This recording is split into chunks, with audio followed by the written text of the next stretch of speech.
It's just a red line that it crosses for many people. Jeffrey Epstein is literally the most well-known convicted pedophile in modern-day history.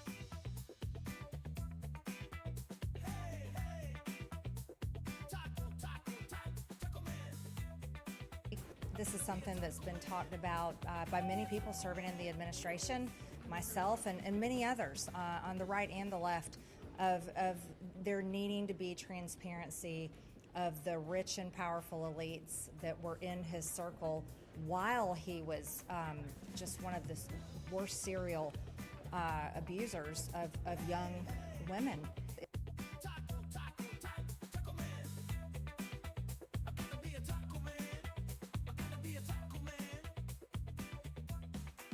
It has been a very serious situation for the administration, and many people are speaking out online. You've seen it. You saw it at Turning Point Student Action Summit this weekend, and a lot of people in MAGA, they really want to know more information about the people that were involved with Jeffrey Epstein, and is there a blackmail list, and are there foreign countries' governments involved?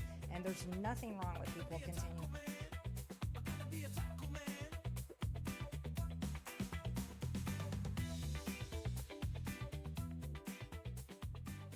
Donald Trump is losing control of the message. The MAGA base is demanding answers after Attorney General Pam Bondi announced that Jeffrey Epstein did not have a client list. At the time of his death, Epstein faced charges over the sex trafficking of underage girls. Bondi's announcement is a 180 from the theories Trump and his allies have promoted for years. For example, Dan Bongino.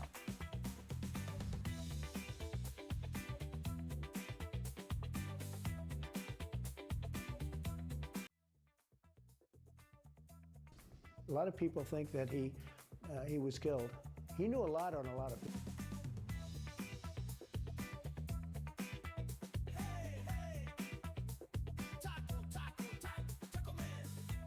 He was killed. You think so? Yeah, I'd be inclined to do the Epstein. I'd have no problem with it. Seriously, we need to release the Epstein list. That is an important thing. Put on your big boy pants and let us know who the pedophiles are. I'm not ever going to let this story go because of what I heard from a source about Bill Clinton on a plane with Jeffrey Epstein. I'm not letting it go, ever.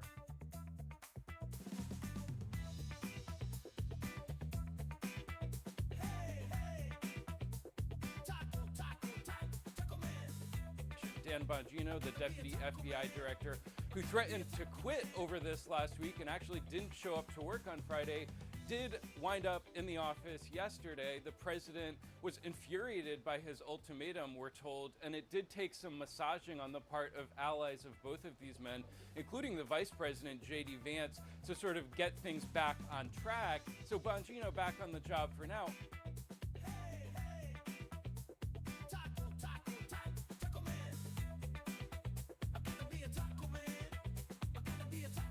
And at the end of the day, it is that question of credibility that really is at the center of all of this, both for Bongino and for President Trump. You know, Trump is someone who fueled all of these conspiracies as a candidate.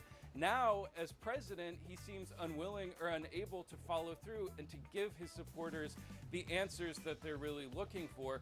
We did hear from a top ally of the president, his daughter-in-law, Lara Trump, who suggested we had not yet heard the final word on this matter. Listen to what she said.